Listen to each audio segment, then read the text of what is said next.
Bien, mis queridos hermanos, una vez más bienvenidos a la casa del Señor. Quisiera que buscáramos en nuestras Biblias, por favor, el Evangelio según San Marcos. Evangelio según San Marcos, capítulo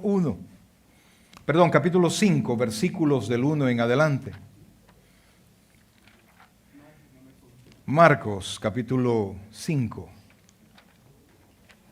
Mateo, Marcos, capítulo 5. Versículos del 1 en adelante. De alguna manera, amados hermanos, todos somos confrontados.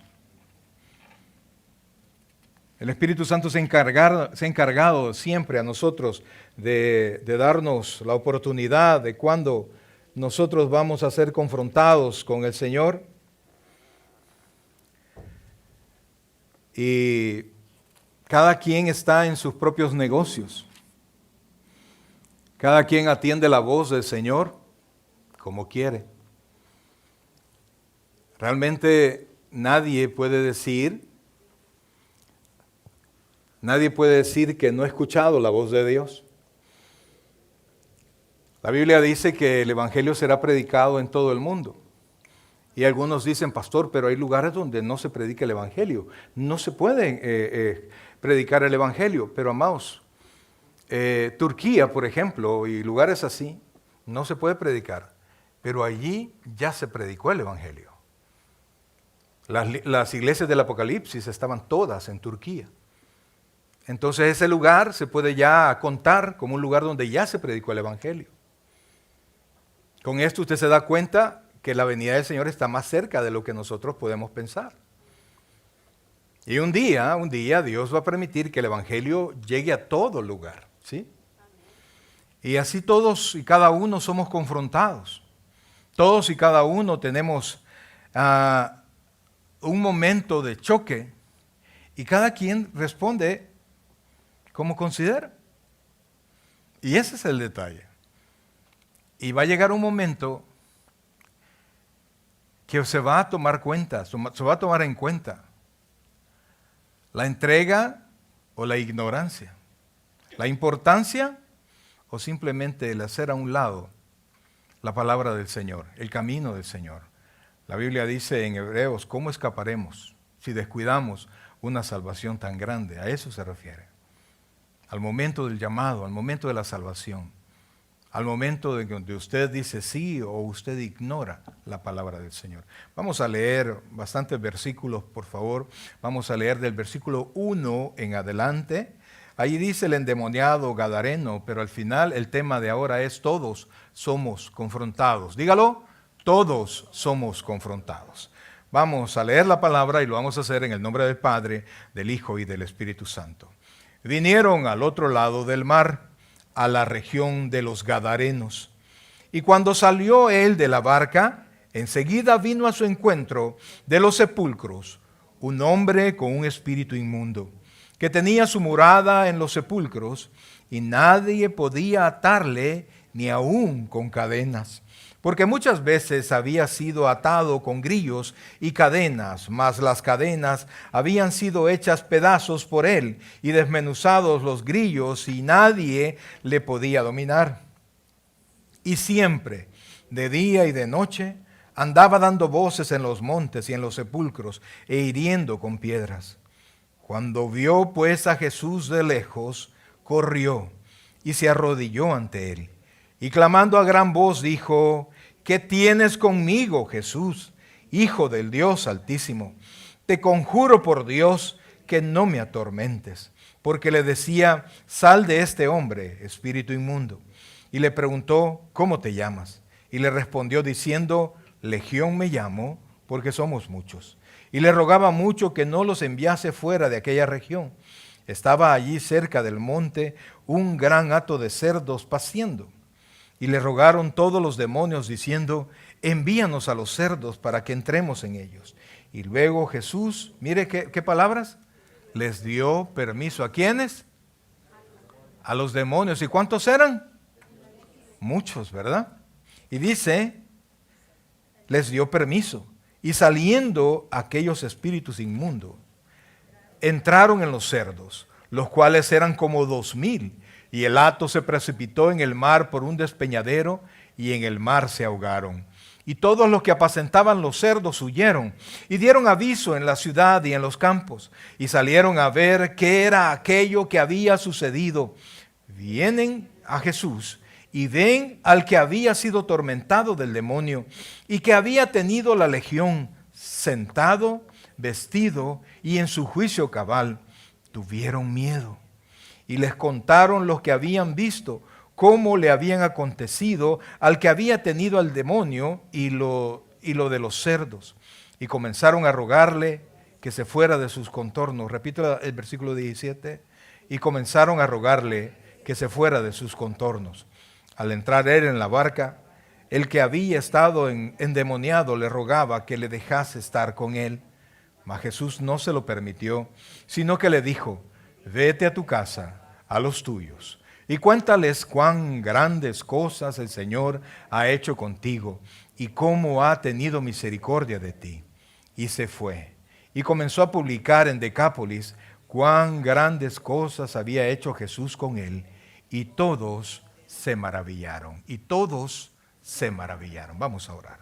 Oh buen Dios y Padre nuestro, en esta noche, Señor, queremos agradecerte, Dios, la vida que nos das.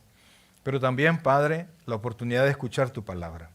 Te imploramos que nos hables al corazón. Muy poco tenemos que decir de mi parte, Señor, pero de tu parte tengo mucho que decir. Que tu Santo Espíritu, Señor, sea quien hable a nuestro corazón, nos enseñe, Padre, nos motive, exhorte nuestro corazón, que podamos ser confrontados, Dios.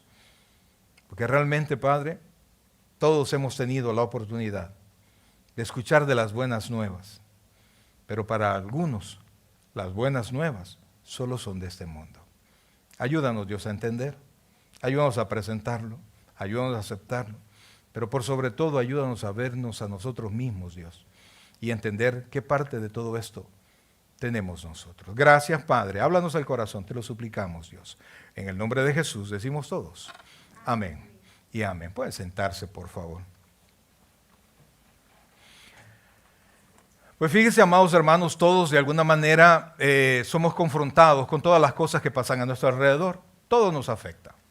Así, todos nos afecta de todas maneras. Y ahora con las redes sociales usted se aflige hasta por cosas que están pasando al otro lado del mundo que no tienen nada que ver con usted. ¿Por qué? Porque las lee, inmediatamente se da cuenta, ¿verdad? Y eso, en lugar de ayudarnos a entender el control que Dios tiene de todas las cosas, sino que nos afanamos, ¿verdad? Nos afanamos cada vez más y perdemos el tiempo, o mejor dicho, no puedo decir perder, o no debo decir perder, porque cada quien ocupa el tiempo como quiere, ¿verdad? Entonces, para algunos, lo que alguno puede llamar pérdida, para algunos es ganancia, ¿verdad? Por lo que están dedicando su tiempo y su esfuerzo para lo que ellos consideran que es más inmediato y más importante para cada uno de nosotros. Por eso es que el texto que ocupamos para las ofrendas dice: y cada uno dé como propuso en su corazón. O sea, cada uno, ¿verdad? Y así son todas las cosas. Cada uno propone, cada uno tiene sus problemas, cada uno tiene sus metas, cada uno tiene sus prioridades, ¿verdad? Cada uno los pone en el orden que quiera, y resulta que el cristianismo o la iglesia o el Señor lo ponemos siempre en el huequecito que quede.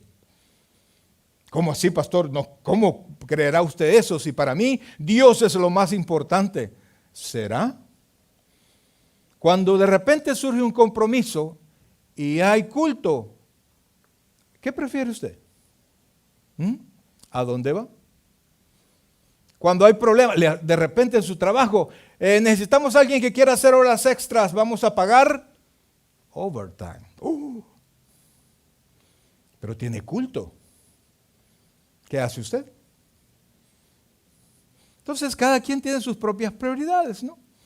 Algunos deciden cumplir su compromiso, hacer su overtime, pero algo otro, siempre Dios se aparta gente así como Elías le dijo al Señor, Señor, solo yo he quedado. Y el Señor le dijo, no, perdóname, pero yo me he apartado 7,000 profetas que nunca han doblado su rodilla a Baal. Y de la misma manera, Dios siempre aparta gente que le sirva y que lo priorice a Él por sobre todas las cosas.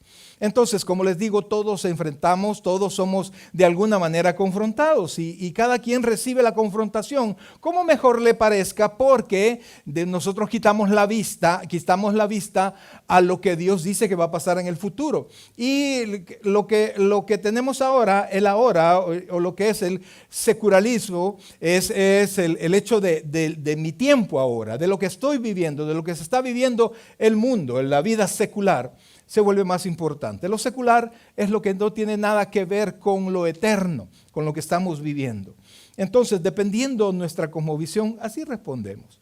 Pues fíjense que en este episodio que hemos leído, extenso, porque hemos leído 20 versículos, pues está lleno de mucho poder. Poder de los Avernos, pero también poder de Dios. Poder de Dios puesto en Jesucristo, puesto definitivamente en el que lo merece y en el que lo tiene. Ahí está centrado todo el poder. Y entonces vemos, digamos así, como a 3 grupos de personas, cuatro mejor dicho, de personas que intervienen acá. Por supuesto, el Señor Jesucristo, ¿verdad? A quien no vamos a analizar porque es el Rey de Reyes y Señor de Señores. Pero también podemos analizar a los discípulos, que lo venían apoyando. Él les dijo, vámonos al otro lado, ¿verdad? De Capernaum navegaron a Gadara, ¿verdad? Y entonces se subieron y en medio del trayecto hubo una gran tempestad. Eso está en el capítulo anterior. Y entonces los discípulos, estamos viendo la forma o cómo estaban el corazón de los discípulos. Pues comenzó la tempestad. Y dice la Biblia que el Señor se durmió. Y entonces los discípulos, y quiero aclararle, que los discípulos no eran cualquier cosa, ellos eran pescadores y por supuesto pescadores profesionales, la mayoría de ellos, y entonces ellos sabían navegar, estaban acostumbrados a estas tormentas y si ellos se abatieron, si ellos se preocuparon, oiga bien, si ellos se preocuparon, definitivamente que la tormenta era grande, ¿verdad? Entonces cuando usted ve que el especialista se abate, uno se abate más, ¿verdad? Entonces, ¿qué pasó, pastor? Cuando el doctor, ¿verdad? Cuando le dan los exámenes, el doctor hace una cara, ¿y qué pasó? ¿Y cuánto me queda? Le dice uno, ¿verdad? Y entonces, pero resulta que al final, ellos despertaron al Señor, el Señor se levantó y cayó la tormenta. Y quiero que vean conmigo, por favor, el último versículo del capítulo 4 para que nosotros podamos entender el estado emocional que llevaban los discípulos con Él. Ellos habían visto al Señor hacer milagros, ellos habían visto al Señor y habían escuchado del Señor todas sus enseñanzas, pero dice el versículo 41, porque el Señor, desde el versículo 39, 4:39 dice, y levantándose, reprendió al viento y dijo al mar, oiga esto, calla, enmudece. Y cesó el viento y se hizo grande bonanza. Y les dijo, ¿por qué estáis así amedrentados? ¿Cómo no tenéis fe? Y oiga el versículo 41.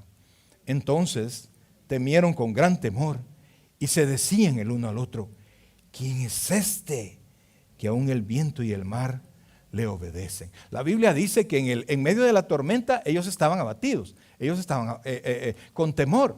Pero después que ellos pudieron darse cuenta con quién ellos estaban, no dice que ellos tenían temor, sino que ellos temían con gran temor. Es decir, que después de que el Señor Jesucristo calmó la tormenta, ellos terminaron más asustados, ¿verdad? Porque cuando usted se da cuenta quién es Dios, se da cuenta quién verdaderamente es nuestro Señor Jesucristo, el temor surge en usted. Y note, mi querido hermano, que los milagros son siempre para que usted usted entienda quién es Jesucristo. Y al entender quién es Jesucristo, usted pueda creer la palabra que el Señor Jesucristo nos ha traído y pueda creer en Él. Entonces, ese es el estado de los discípulos. Ellos iban pensando, ellos iban meditando en la persona quien era su líder.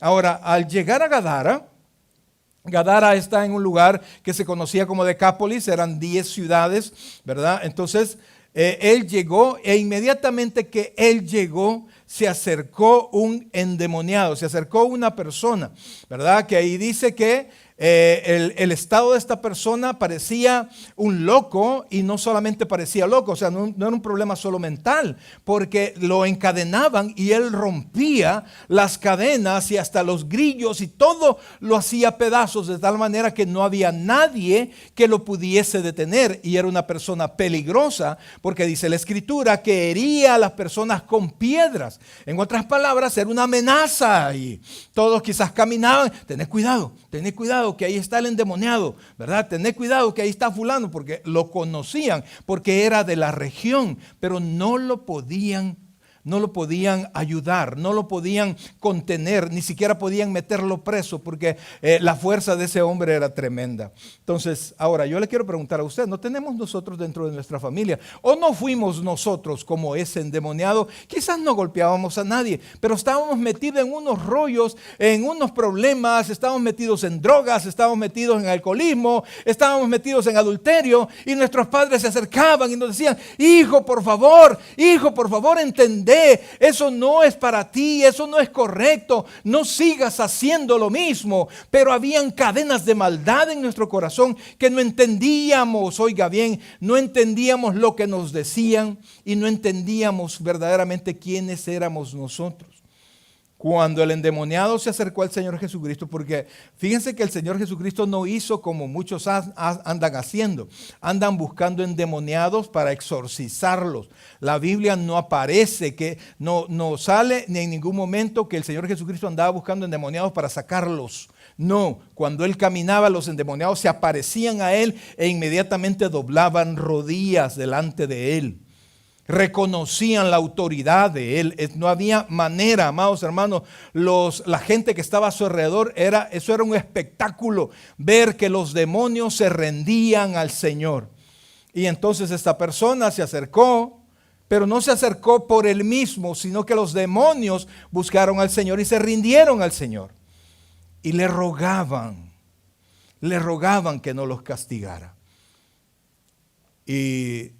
Porque el Señor Jesucristo les estaba ordenando que salieran de Él. Yo recuerdo que una vez ganamos al Señor a una señorita cerca de la casa, y hicimos una casa de oración y constantemente ella iba. Pero aparecieron otras personas de otra denominación y le dijeron a ella, ¿verdad?, que si quería recibir al Señor, y ella le dijo, yo ya recibí al Señor. Oh, esto ya recibió al Señor, solo le hace falta algo, le dijo. ¿El qué? Le dijo. Hay que expulsarle demonios. Porque dentro de todos los que vienen al Señor, vienen con demonios dentro. Ellos generalizaban que todos los inconversos están endemoniados. La Biblia no dice eso, no enseña eso. Entonces, recuerdo que yo iba bajando las gradas de la casa y estaban enfrente, las gradas de mi casa daban enfrente a la ventana de la casa de ella. Y entonces la tenían acostada. Le habían puesto una manta roja y habían agarrado una Biblia grandota. Antes a ella le habían dado una bebida con agua, con azúcar y sal. Eso es un vomitivo. Y entonces se lo dieron, la acostaron en el suelo, y después que la acostaron en el suelo le decían, vomiten en el nombre del Señor, vomiten en el nombre del Señor, vomiten en el nombre del Señor. Y con el vomitivo adentro, acostado, con la Biblia en el estómago, con la cosa roja, y ellos apretándola y gritándole, ¿qué pasó? ¿Qué pasó? Vomitó. Entonces en el vómito iban todos los demonios. Eso no lo va a encontrar en la Biblia. El Señor, en la palabra, en ese libro que usted tiene en las manos, o que debería tener en las manos, no aparece nada similar. Y la Biblia dice que Él nos ha dejado sus pisadas para que sigamos, nos ha dejado sus huellas para que sigamos sus pisadas, nos ha dejado ejemplo a cada uno de nosotros. Y nosotros, amados, en nosotros mismos, per se, en nosotros no tenemos el poder frente a los demonios. Nosotros no somos delante de los demonios contrincantes, olvídese. Pero Cristo sí. Y Cristo habita en nosotros. Y nosotros andamos buscando a los perdidos, no a los endemoniados. Y entonces el endemoniado se acercó, movido por los demonios. Y resulta que el Señor les decía, salgan de ahí. Y oiga esto, por favor, porque hay muchos que todavía le tienen miedo a los demonios, todavía hay quienes hacen pacto con los demonios, hay quienes tienen una vida en ese lado oscuro espiritual. Pero aquí dice, amados hermanos, no sé si usted lo leyó, pero no nos vamos a detener en el texto, que los demonios fueron delante de él y se postraron delante de él. Se postraron frente a él. Y le dijeron, no nos atormentes antes de tiempo. Porque muchos demonios fueron aventados al abismo. En el Evangelio sinóptico, en Lucas, aparece que el Señor Jesucristo, que los demonios le dijeron, no nos arrojes al abismo, no nos arrojes al abismo. De donde Apocalipsis dice, oiga esto, y esto es un paréntesis, que Dios le va a entregar la llave a alguien, y en el tiempo de la tribulación, oiga, solo un detallito, ¿no? Le va a entregar la llave de ese averno, del abismo, y van a ir a abrir ese lugar. Y en el tiempo de la tribulación, todos esos demonios que están encerrados van a salir. ¿Verdad? Si usted no ha recibido a Cristo, váyase preparando, ¿verdad? Porque los que somos creyentes, cuando suene la final trompeta, vamos a ser levantados y nos vamos con el Señor en el tiempo del arrebatamiento. Si usted no ha recibido a Cristo, pues no se preocupe, se va a echar ese show, hermano, ni me cuente, porque la Biblia dice suficientes cosas y en el cielo ni voy a querer saber, ¿verdad? Pero que va a ser difícil. Y entonces, el Señor les preguntó, ¿cómo te llamas? Y le dio un nombre, porque no iba a darle el nombre de todos los demonios, porque los demonios tienen nombres. No trate de averiguarlo, amado, por favor. Sino que le dijo Legión.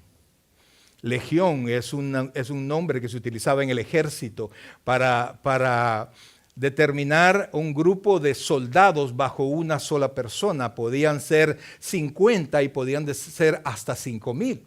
Algunos teólogos piensan que allá habían encerrado en ese gadareno, habían alrededor de 5,000 demonios. Por eso es que nadie los podía detener. Nadie podía hacer nada contra ese hombre y seguía dañando a las personas y seguía en ese estado endemoniado, dañando a todo el pueblo sin que nadie pudiese hacer nada. Ese era el estado del gadareno. Él estaba sin fuerza, él estaba impotente ante el vicio, ante el problema, así como muchos de nosotros hemos estado impotentes ante los problemas que se nos han presentado o los problemas que nosotros mismos nos hemos causado.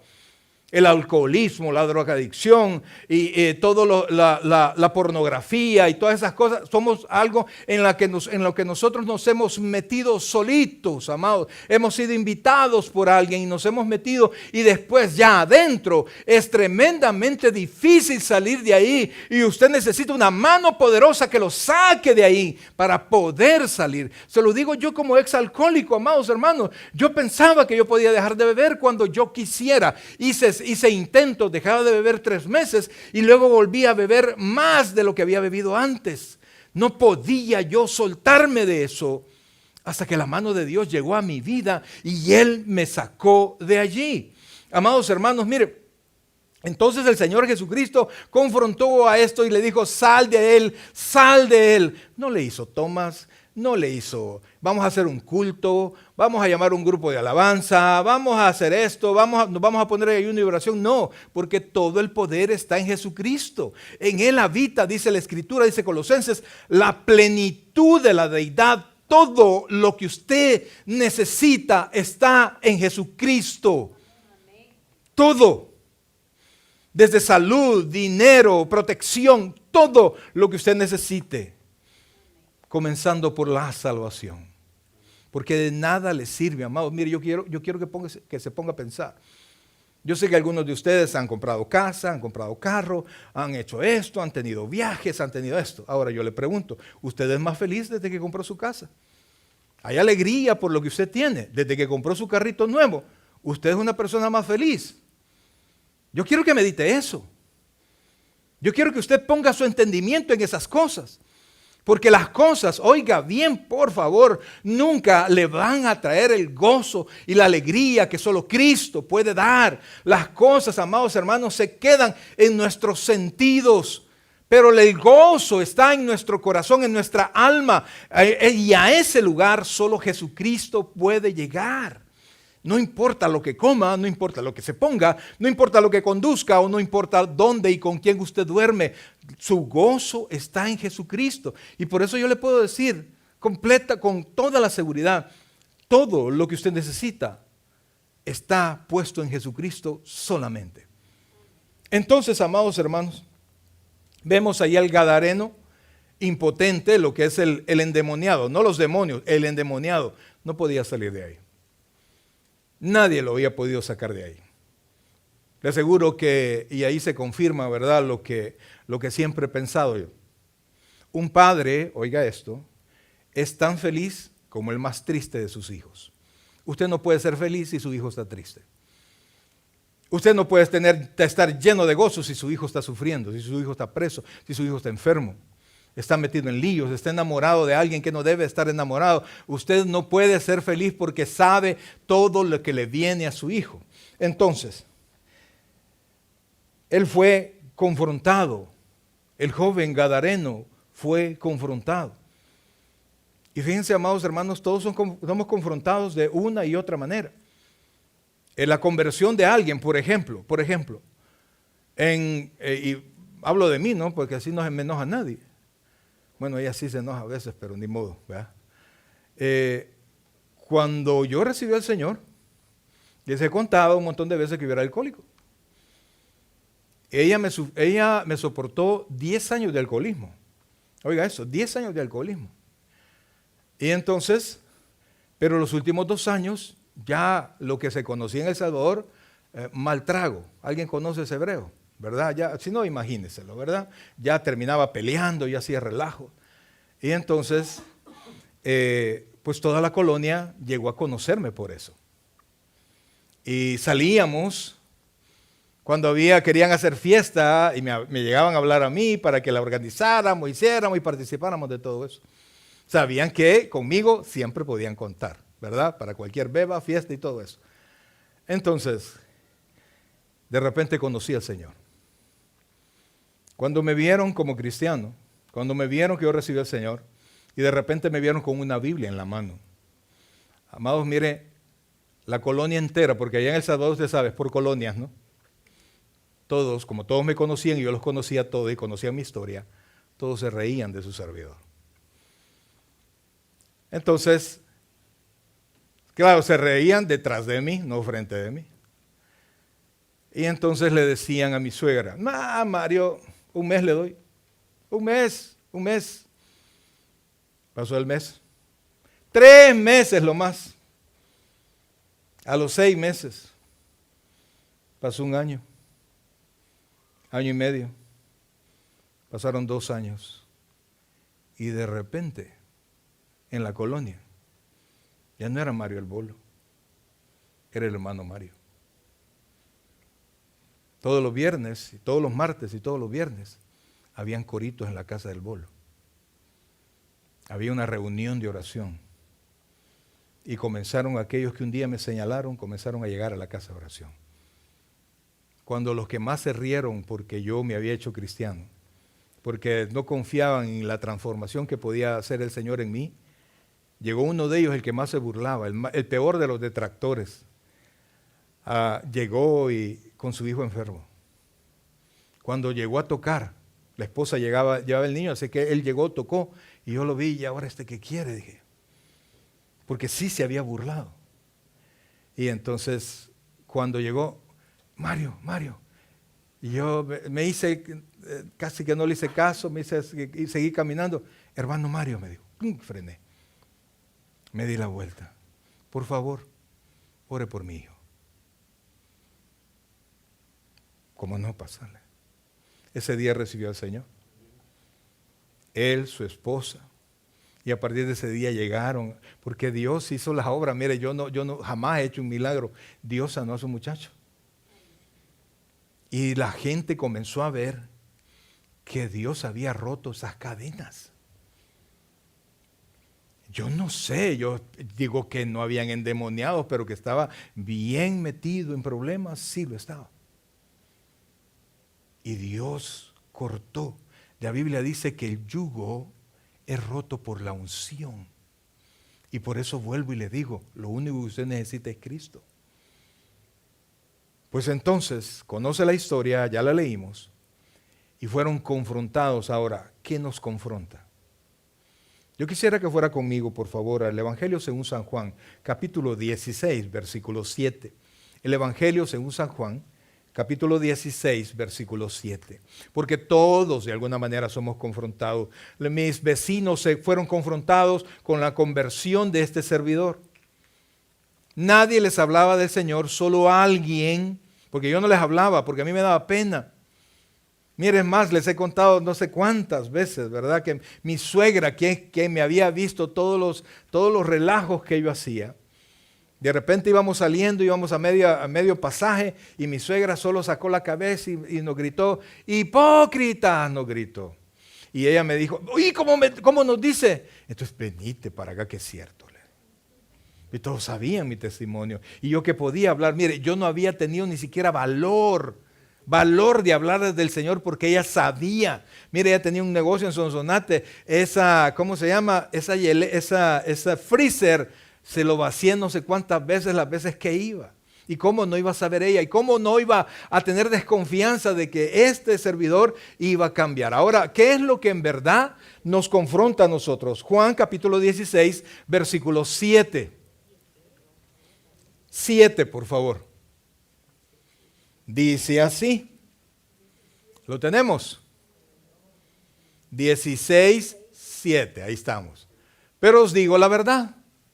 Os conviene que yo me vaya. El Señor Jesucristo había pasado con los discípulos 3 años y medio dándoles de comer. Ellos no tenían ninguna necesidad de nada. El Señor Jesucristo proveía, los cuidaba a todos. Ellos pudieron ver el poder del Señor, la autoridad del Señor y cómo Él mandaba por sobre todo.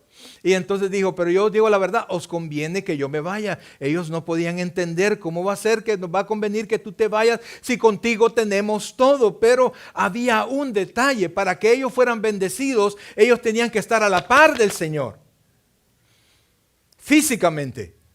Pero cuando el Señor se fue, oiga lo que dice, os conviene que me vaya, porque si no me fuera, el Consolador no vendría a vosotros, mas si me fuere, ¿qué dice ahí? Os lo enviaré. La palabra Consolador es Paráclito, uno como yo, ¿verdad? Entonces, ¿cuál es la diferencia? El Señor Jesucristo estaba sujeto a un cuerpo físico. Eso se llama unión hipostática, 100% hombre, 100% Dios. Pero la segunda persona de la Trinidad se sujetó a las limitaciones del cuerpo humano. Él no podía estar en 2 lugares al mismo tiempo. Entonces, pero el Espíritu Santo sí. ¿Por qué? Porque es Espíritu. Cuando nosotros estamos aquí, estamos con el Espíritu Santo. Amén. Pero cuando cada uno de nosotros nos vamos de aquí, el Espíritu Santo se va con cada uno de nosotros. Y esa es la ventaja, que Él no tiene limitación alguna. Entonces dice, porque si no fuera, el Consolador no vendría a vosotros, mas si me fuere, os lo enviaré. Versículo 8. Pero yo os digo, pero dice, y cuando Él venga, versículo 8. Oiga eso, la palabra convencerá al mundo de 3 cosas. Cuando usted es chocado por el Evangelio, por la palabra, cuando encuentra de repente una palabra que le confronta a usted, le dice quién es delante de Dios, porque delante de otras personas, si usted se compara con los demás, como dice la deshidrátate, volverás vano y amargado, ¿verdad? ¿Por qué? Porque hay personas más altas o más pequeñas que usted, más grandes o mejores o menos que usted. Entonces es una comparación efímera, es una comparación que no tiene mucha realidad. Nosotros nos tenemos que comparar con el Señor. Entonces, ¿y cómo me comparo con el Señor? Me tengo que ver en la palabra. La Biblia dice que la palabra para mí es un espejo. Diga conmigo, espejo. Cuando usted ve la palabra, usted la ve y usted puede darse cuenta quién es delante de Dios. Cuando usted le pregunta a otra persona o cuando usted se engaña, porque yo no he conocido a alguien que me diga, no, pastor, es que yo sí soy bien, bien malo, yo soy el peor de los malos. Mire, si a Hitler le hubieran preguntado, ¿usted cree que es malo? Él diría, no, yo no soy tan malo, la gente no me entiende, diría él. Nadie se juzga verdaderamente hasta que Dios nos juzga a través de su palabra. Y cuando nos sentimos juzgados, cuando nos sentimos confrontados, es esa reacción lo que determina el cambio en nuestra vida.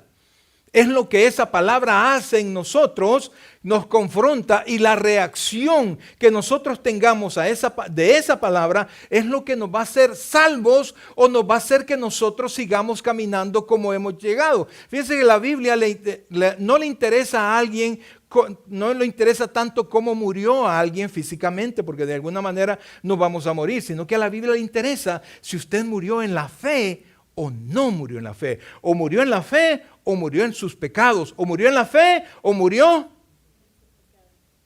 en la fe, o murió en sus pecados. Si usted no está en la fe, usted está en sus pecados.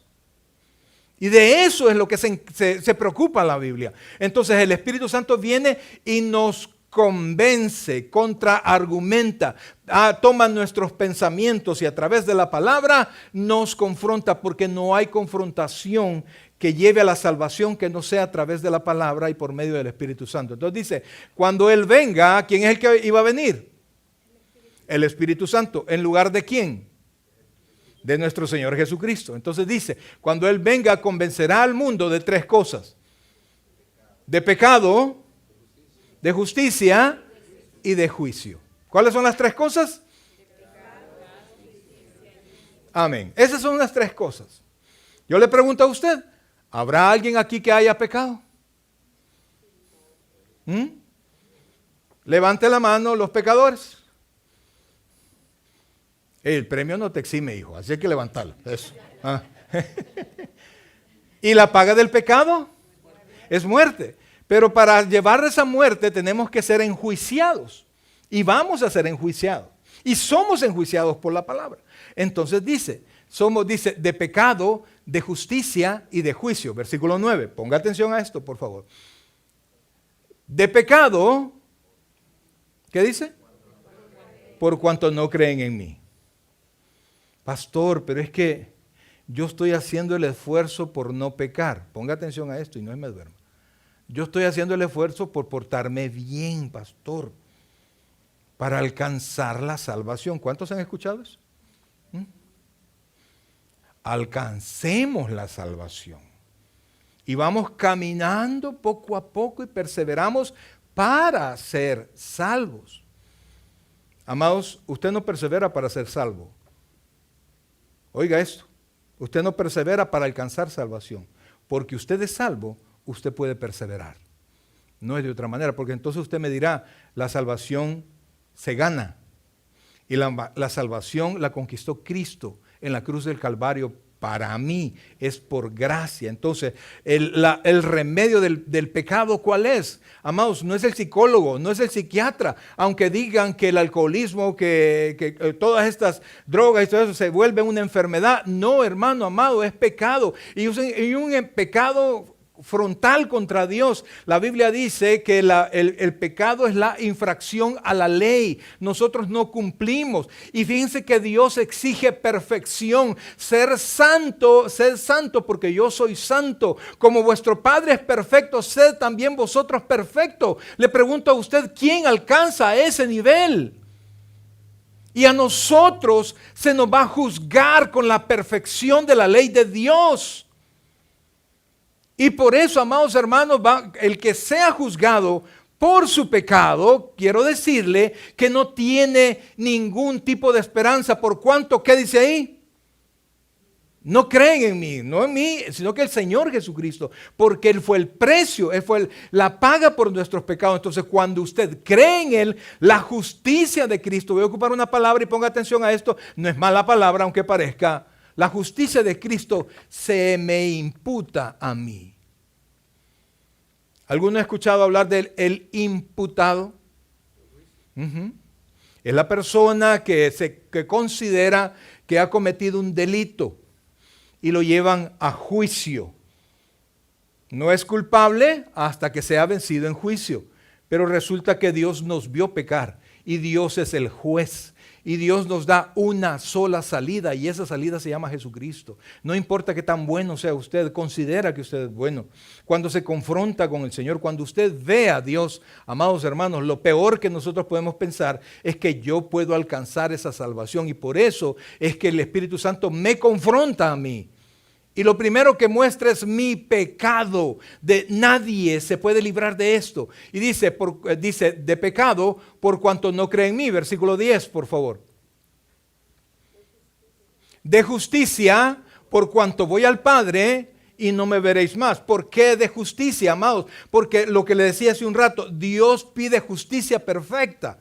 Entonces el Señor Jesucristo vivió de manera perfecta en esta tierra. 33 años y medio de manera perfecta, nació sin pecado y vivió de manera perfecta. Y cuando llegó el día, Él murió por nuestros pecados y fue presentado al Padre. Él subió al Padre como el sacrificio de nuestros pecados. Entonces, al resucitar al Señor Jesucristo, el precio fue aceptado por Dios. Y cuando el precio fue aceptado por Dios, amados hermanos, es cuando la justicia de Cristo fue puesta en mí. Así como el pecado de Adán. ¿Quiénes estuvieron en el huerto en Edén? Nadie, ¿verdad? Ni conocimos a Adán. Pero después de Adán, todos hemos sido llamados como pecadores. Pero yo no estuve, yo no fui. Y muchos se molestan por eso. Si fue Adán, ¿por qué no solo Adán? Pero de la misma manera como se nos imputó el pecado de Adán, se nos imputa a nosotros la justicia de Cristo. Vea por favor Romanos capítulo 3, versículo 21. Romanos capítulo 3, versículo 21.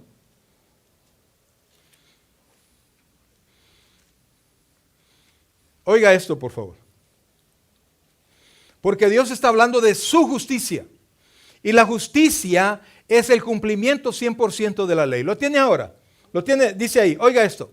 Romanos capítulo 3, versículo 21 dice, pero, ¿qué dice? Ahora, aparte de la ley, se ha manifestado. ¿El qué se ha manifestado? La justicia de Dios, testificada por la ley y por los profetas. Versículo 22. La justicia de Dios por medio de la fe en Jesucristo, para todos los que creen en Él, porque no hay diferencia. El siguiente, 23. ¿Por qué no hay diferencia allá? No importa que usted sea judío, no importa que usted de donde sea, como usted cree que haya vivido. Alguien se me acercó el otro día, no pastor, es que mire, yo no he sido tan malo. Y por eso es que y comienza a hablar de su justicia. Por eso es que el pueblo de Israel no cree en Jesucristo. Porque creen que con su propia justicia pueden agradar a Dios. Por cuanto todos pecaron, ¿qué dice? Están destituidos de la gloria de Dios. Volvamos por favor a Juan 16, 9. Ya casi terminamos, amados.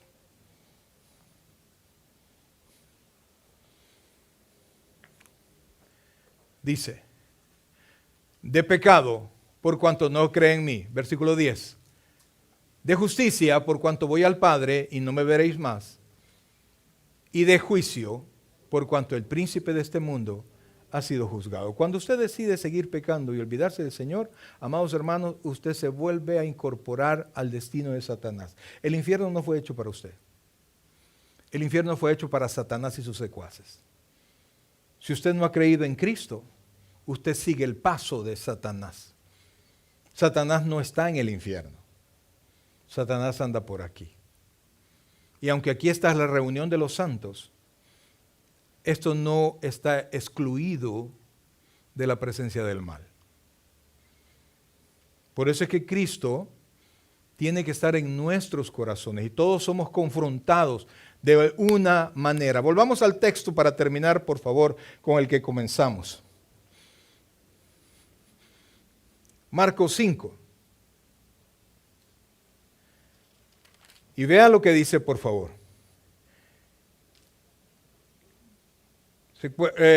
Los demonios le pidieron permiso y le dijeron, mándanos a los cerdos. El Señor Jesucristo les dio permiso y se fueron a los cerdos. Dice la Escritura que los cerdos se alocaron y se fueron en la peña, cayeron en el agua. ¿Y qué pasó en el agua? ¿Y cuántos eran? Mire, ahí había plata usted. Y los que los cuidaban no eran los propietarios.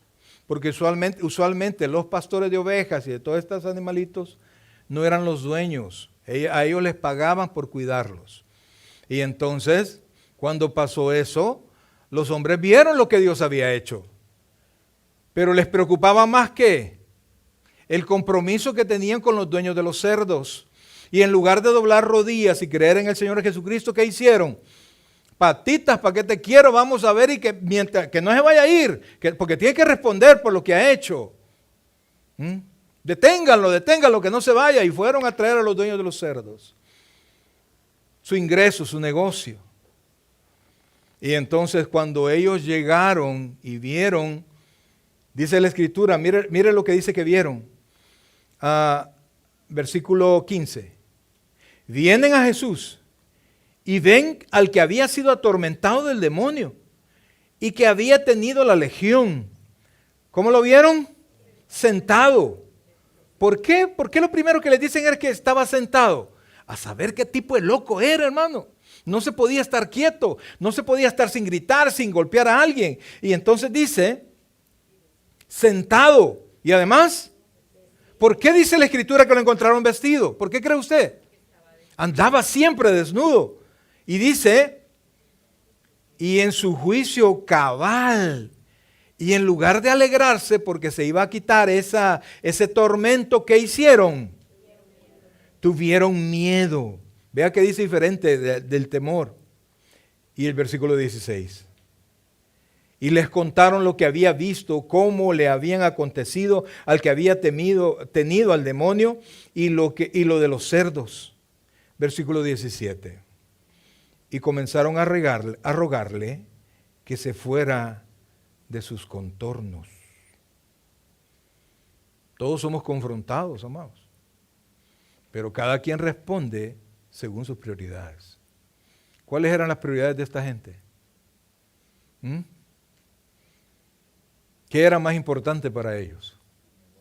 El negocio, los ingresos, el dinero. Que la vida siga como está, porque así yo puedo tener mis ingresos. Todos somos confrontados y cada quien responde según sus prioridades. ¿Qué es lo más importante para usted? Y dice, al entrar él en la barca, el que había estado endemoniado le rogaba que lo dejase estar con él. Mas Jesús no se lo permitió, sino que le dijo, oiga esto por favor. Y esto yo quisiera que usted lo meditara, pues, porque usted ¿qué ha hecho después que se convirtió? ¿Qué ha hecho usted ahora, este tiempo? Dice, vete ¿a dónde? A tu casa. ¿A quiénes? ¿Y qué? Ve y comienza a hacer pleito religioso. ¿Dice eso? Te va a ir al infierno por hacer eso. No, empezó a contarles lo que había pasado en él. ¿Por qué nosotros no podemos contar lo que pasa en nosotros?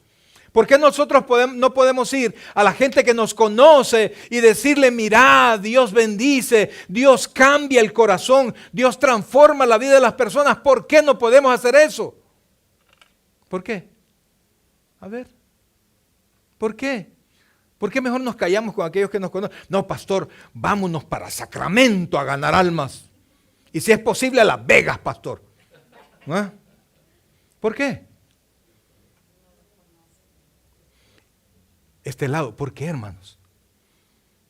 ¿Ah? Porque nos conocen, porque saben que el endemoniado cambió. Pero nosotros que decimos que somos creyentes, no hemos cambiado. Y a la hora cuando tenemos la oportunidad de hablar del Señor para ellos, somos confrontados por el Espíritu Santo y nuestro propio testimonio y decidimos callar. Y sabemos que nuestras palabras no van a tener peso. ¿Por qué? Porque las palabras necesitan un soporte testimonial que no solo se habla, sino que se vive. Y ese es el mayor tropiezo que tienen los cristianos, que tenemos los creyentes para poder hablar del Señor. Mi hermano, a mucha gente estamos mandando al infierno, ponga atención. Porque decidimos mantener el orgullo, mantener esa lengua viperina que algunos tienen, la conducta que avergüenza, las actitudes soberbias. ¡Ja! ¿Cómo decimos? ¿Cómo confrontamos? ¿Cómo respondemos? Aquellos hijos de Dios lavados con la sangre de Cristo, llenos de los frutos del Espíritu Santo, no podemos ni hablar porque conocen nuestra historia. Iglesia, pareciera que habemos algunos endemoniados aquí, pero no es así. Hemos puesto mucho los ojos en las cosas de este mundo. Y este país hace que se nos olvide que todo lo que usted tiene aquí, oiga esto, es de aquí. Usted no es de aquí. Y aunque se lo quiera llevar y aunque le pida por favor que ese carro que acaba de comprar lo metan en la tumba donde me van a enterrar. Así es un señor. Su Mercedes-Benz con todo su dinero lo enterraron. Vinieron los hijos después de muertos, se fueron a juicio y sacaron todo y lo dejaron a él. Lo metieron en una caja de madera y sacaron el Mercedes y sacaron el dinero. ¿Por qué? Porque el Mercedes y el dinero es de esta tierra. Usted, dice la Escritura, que usted y yo somos peregrinos. Dígalo conmigo, peregrinos. Vamos de paso en un mundo que no es nuestro, a nuestra patria, a nuestra ciudad, al cielo, a la nueva Jerusalén, donde estaremos con el Señor para siempre. Iglesia, yo quiero que usted lo vuelva a pensar, porque de alguna manera todos y cada uno de nosotros somos confrontados. Y la respuesta de la confrontación será, ¿qué es lo más importante para mí? Vamos a orar. Oh buen Dios y Padre nuestro, en esta noche, Señor, queremos agradecerte, Dios, la vida que nos das, Padre. Gracias, Padre, por todas las oportunidades que tú nos pones en el camino, Dios. Gracias, Padre, porque nos has hablado y a través del Espíritu Santo, Dios, tú hiciste, oh buen Dios, que nuestro corazón se rindiera delante de ti. Perdona nuestras faltas, Dios. Ayúdanos, Padre. Ayúdanos a vivir para ti. Iglesia, póngase en pie, por favor. Señor, tú nos conoces bien.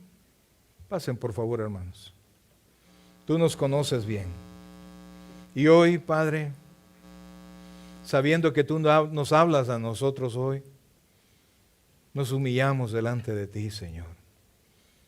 Y sabemos que somos como el endemoniado después de los demonios, pero que hemos puesto los ojos en la vida en esta tierra y los hemos quitado de ti. Perdónanos, Dios. Ayúdanos, Padre, a descansar en ti. Ayúdanos, Dios, a vivir para ti, Señor. Mi amigo, usted que está en su casa, gracias por estar con nosotros. Va a salir una oración en la pantalla de su televisor. Repítala con fe. Dios quiere salvarle. Dios quiere bendecirle. Oh Dios, tú nos conoces bien. Delante de ti está ese día cuando nosotros nos convertimos, Dios.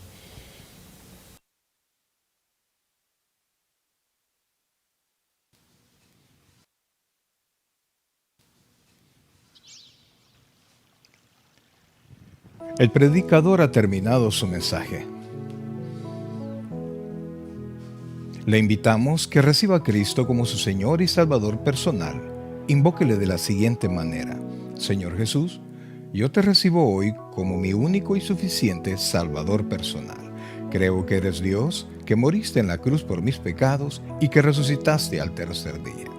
Me arrepiento, soy pecador, perdóname, Señor. Gracias doy al Padre por enviar a Jesucristo a morir en mi lugar.